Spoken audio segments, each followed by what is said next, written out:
హిందీ అక్కడ వెళ్ళిర్రు కదా, అట్లా ఇంకేమైనా ఇచ్చిరా ఆడిషన్లు అట్లా? చాలా మంది చేశారు, ప్లస్ ఈవెంట్ చేస్తాను, చాలా ప్రోగ్రామ్స్ చేస్తాను. ఫోక్ సింగర్గా ఎవరైనా ఈవెంట్స్కి పిలిస్తే వెళ్తాను, ఈవెంట్స్ చేస్తాను. నాకు కోలాటం టీం ఉంది, నేను డాన్స్ నేర్పిస్తారా?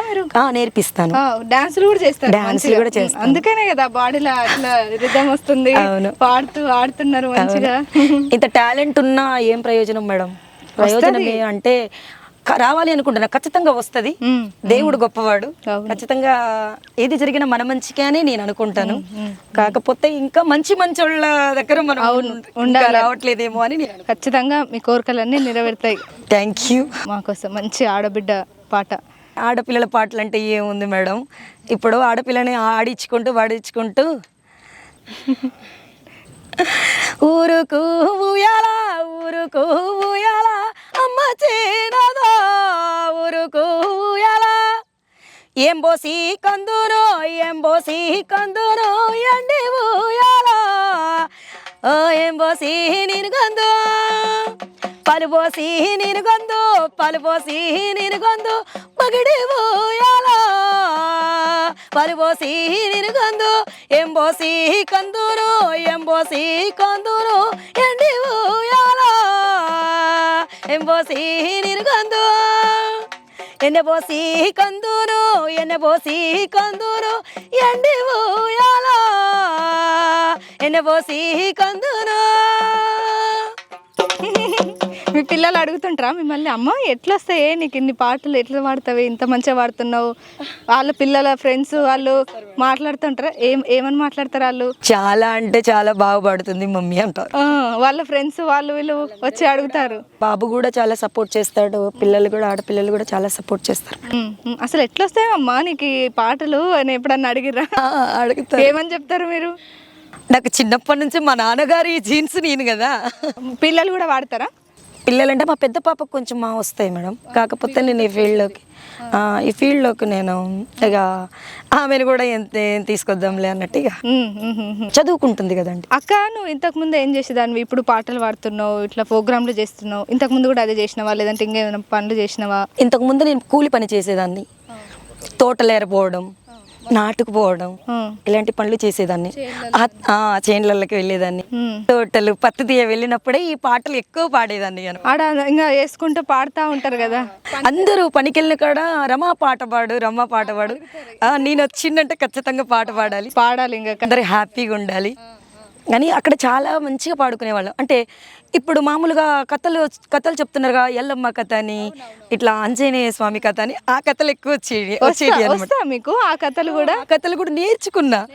నాకు పాట అంటే చాలా ఇష్టం కదా, అయితే నాకు ఎందుకో ఎల్లమ్మ కథ చెప్పాలనిపించినప్పుడు అనిపించిందంటే నేర్చుకునేదాన్ని. అవును, ప్లస్ ఆంజనేయ స్వామి, సీతారాముడు, ఇట్లా ఈ కథలన్నీ వచ్చు మీకు? కథలన్నీ నేను పాడేదాన్ని. అట్లా వింటూ నేర్చుకున్నారు? వింటుంటేనే. అమ్మా, అంటే ఇప్పుడు ఆంజనేయ స్వామి, ఆమె సీతాదేవి లంకలో ఉంటుంది. లంకలో ఉన్నప్పుడు ఆంజనేయ స్వామి శ్రీరాముడి దగ్గరికి వచ్చి నేను ఆ సీతమ్మ వారిని తీసుకొస్తాను అని చెప్తాడు.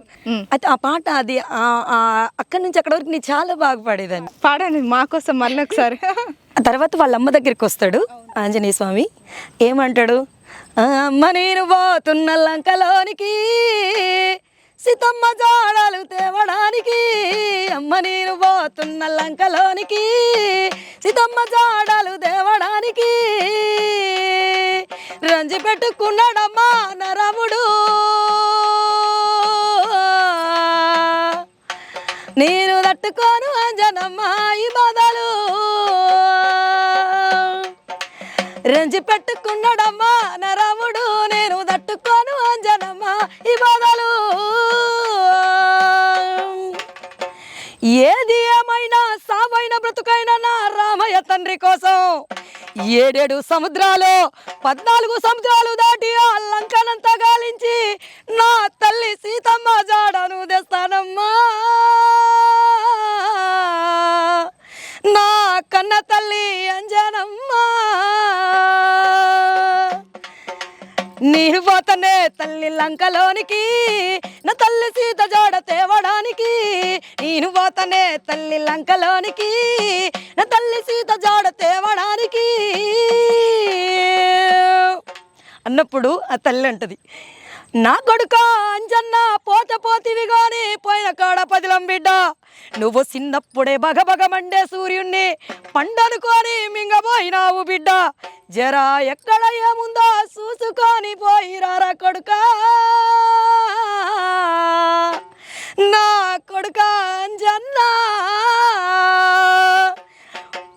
పోహిరారా నా కొడుక అలంకకో పోయిన కాడ బదిలమూరా నా కొడుక, ఆ రాముడుని సలుసుకొని నా కొడుక నిండు దీవెనాలు పొంది పోరా అంజన్నా, పోహిరారా నా కొడుక అలంకకో పోయిన కాడ బదిలమూరా నా కొడుక. ఇట్లా రామాయణం అంతా పాడతారు కదా. అప్పుడు అందరూ ఈ పాటలు పాడితే అందరూ ఖచ్చితంగా రమ్మ పనికి రావాలి. నువ్వు ఏం తోట అరకపోయినా పర్వాలేదు కానీ నువ్వు పాడడానికైనా రామ్మ, అందరూ వినుకుంటూ ఏరుతారు అని చెప్పేవాడు. పాట వింటుంటే ఇంక పని చేసినట్టు కూడా అనిపించదు కాబట్టి. తర్వాత అందరూ కూడా ఆ ఇంటి వాళ్ళు కూడా వచ్చి నేను పాడుతుంటే కొంచెం నాకు హెల్ప్ చేసేవాళ్ళు. అట్లా చాలా పని చేసుకుంటూ కష్టపడి అట్లనే నేను పాటలకు కొంచెము చాలా అంటే చాలా దగ్గర అయ్యాను. అంటే ఈ ఇంటి దగ్గర ఉన్నప్పుడు మనకు పాట అంటే ఏందో తెలియదు, అడవిలో 10 మందితో పోయినప్పుడు ఎక్కువ తెలుసు. అట్లా మాట్లాడినప్పుడు వాళ్ళు మాట్లాడుకున్నప్పుడు అవి అన్ని తెచ్చి కలిపితేనే ఒక పాట అయిపోతుంది కదా అట్లా.